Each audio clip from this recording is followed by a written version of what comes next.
Hey guys, what's up? You're growing with Sean. I see that you're back for part 2 of what should I grow, right?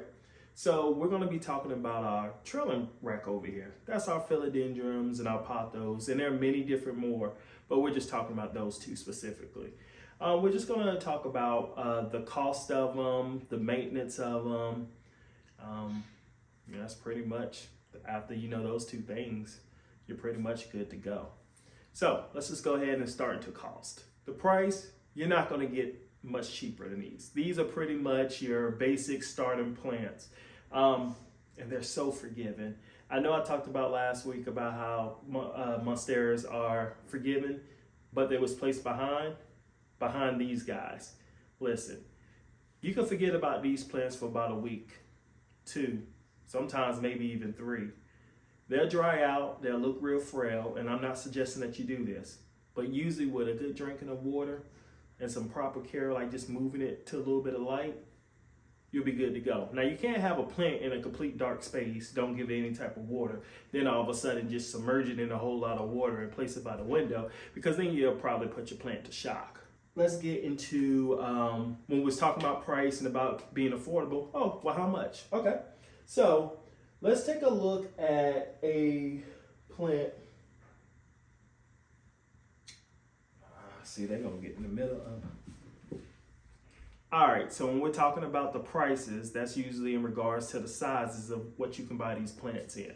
You can get them in small, medium, large, huge, and the price is really kind of determined on what kind of plant exactly it is that you're getting. Usually a plant that's real green without a lot of variegation, which is like your variegation. When we talk about that, we're talking about like a cream or a white or even a pink or something other than the leaf just being pure green is usually variegated with something. And they make you pay those prices for that variegation. So let's get into what we're talking about with pricing. So a plant, a pothos or a philodendron that you're gonna find in this type of size, which most likely you're gonna find more pothos like this than you are philodendrons. I've noticed that the philodendrons that I've bought, like they usually come in like a medium size and go up from there. You don't really find them like this. They can be, but it's not a whole lot of trailing plants that are philodendrons that your big box stores usually carry, but they usually have a lot of pothos in there. Usually you're gonna find a very common one is the one back here. This is a golden pothos. And you'll find an all green philodendron, which is the heart leaf. You'll find one like this. You can get lucky sometimes.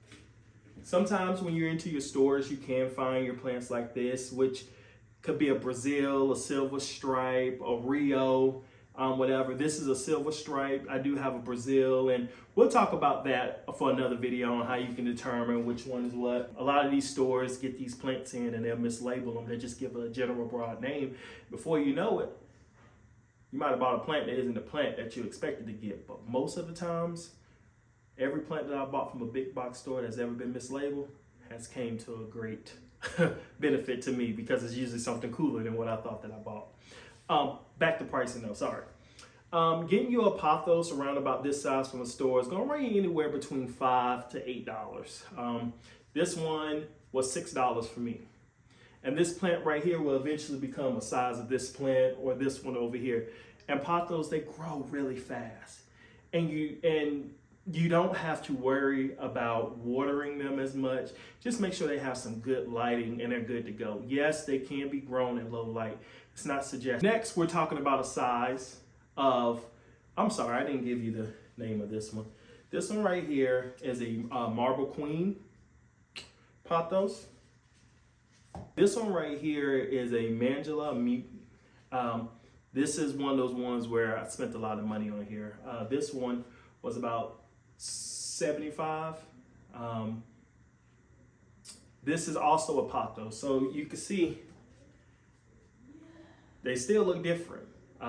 This one is more of a recent one that just was discovered about 3 years ago.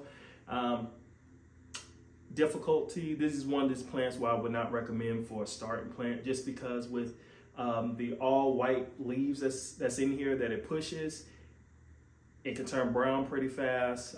It costs a lot of money, and it does not like the exact care that the other ones have, because if so, why is this the only one turning brown? So that's something to consider. But a plant this size can run you anywhere between 35 and on up to about 75, because philodendrons and pothos just in general are your cheaper end plants. That's why they're great beginner plants, because the variety is limitless and the pricing is so good. You can get some of these plants that are just really high. All right. So now that we covered cost, being if I had to give it a 1 out of 10 cost, will be a 10. It really would. It doesn't get much cheaper than one of these. Next, we're going to get into maintenance. All right, maintenance with a trailing philodendron or trailing pothos, or just in general for philodendron. So we're just gonna go ahead and drop the trailing part, because when I say philodendrons and I say pothos, it's understood that we're talking about this section. But in general, philodendrons, the trailing ones and the ones that grow up on planks or just grow in a mix, they all require the same care. So here we go. Maintenance. Maintenance on these guys is very, very, very simple. I'm talking like water once a week, once every 2 weeks. A lot of these plants, once every 2 weeks, like they just don't need it. When you give them water though, you want to make sure you fully submerge it in water. You want to give it a good drink and water coming out the ends. Now, as we talked about on another video about when you put water in your soil, it should be running through the whole plant. It should not be running to the outside. If it's running to the outside of your pots and draining out, we need to get in there, break that soil up, maybe just allow it to sit in the water and actually absorb the help. And if we need to do some type of repotting, that's another video. It's important that when you're watering your plants to make sure that it gets a thorough drinking. Like you want that. And we set them over and they're good to go for a while. So you definitely want to make sure that you're watering your plants. Second, light. They love light. I know that sometimes on the labels or when you Google, whatever you do, it says a low light plant. Okay, guys. Low light plant simply means it can tolerate low light, but any plant in the world wants light. Now, I'm not saying the brightest light in the world, but it wants light. In regards to these, real bright indirect light. Basically, as much sun as you can give them without sitting them outside and letting the sun scorch your leaves. They love it. I run a grow light in addition to the sunlight that comes in. As with my monsteras last week, I'm gonna say it for this one. Do I need to run a grow light? Probably not. But will I achieve results like this? Probably not. Next is the repotting requirements. Okay, so these plants, roots grow fast, as in with most plants, if you're properly taking care of it. And so we don't need to repot these until they almost become root bound again. We want to make sure those roots are growing out the bottom of the pot. Let me see if we have an example of any. I don't know if you can see right here, but there is like a few little roots coming out. I'm not worried until some more roots come out, then we'll get worried, because we don't want the roots to grow out the pot for too long, because then when we water it, the roots are going to be sitting in water. And when it sits in water, it starts yellowing. Yellowing means it's going to start dying. We don't want that. So repotting is something that we do as a need, not just because you just want to put your plant in a bigger pot. A lot of times we see big leaves and we assume since it's pushing big leaves, we need to get it in a bigger pot. No, because remember, when you put this plant, you take this pot and you stick it in a big pot, that plant's going to focus on rebuilding those roots. So it's not going to focus on the leaves anymore. And so that's where you can end up a lot with your root rot. So I know I said it before, but I'm just reiterating it. So repotting probably once to twice every other year with these pothos. I mean, some of them can sit inside this pot for almost 3 years.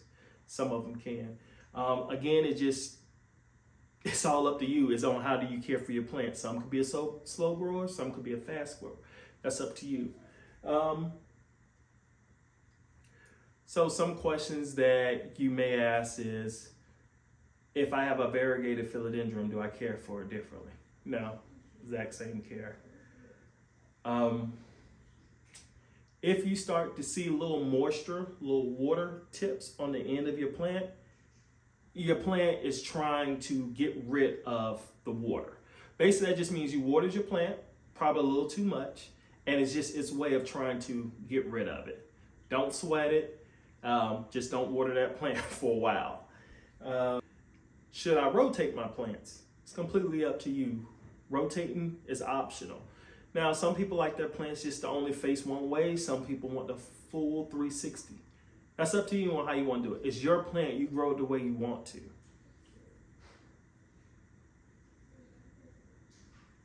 How often should I propagate my plant? Because I've heard that cutting my plants causes them to grow faster.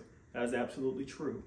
The more you trim your plants, the more it stimulates growth. Now, if you cut your plant every week, of course your plant isn't going to get big. But a good old healthy cutting between every 2 to 3 months, just little bitty cuts, not huge major cutbacks, just a little bit like cut here so you can get your 2 shoots to grow there. So that's something healthy. I know with me when I first started growing, I didn't want to cut them because I just felt like they was getting smaller. But no, encourage it. Now I give away so many cuttings from my plants. Like my plants probably look forward to me actually cutting them. I know I do. Cutting them back because sometimes they grow and they can get to be a little crazy. Soil, what do I grow them in? Okay, I'm gonna give you the simplest things for your philodendrons and they'll thank you later. Yeah. Okay, so we wanna grow in, we wanna use peat moss, indoor pot mix, perlite, orchid bark. Okay, those are the 4 things you wanna grow in. Orchid bark and perlite should be about 50% of the mix. That's gonna help a whole lot with aeration on pushing through. Now the indoor pot mix, I will only use about 15% of it. The rest is the indoor pot mix. Try to get your indoor pot mix that does have some perlite in it. If it doesn't, that's fine, but that's just a good mixture. All right, so let's just go ahead and summarize a little bit of what we talked about today. We was talking about pricing, and we know now that these plants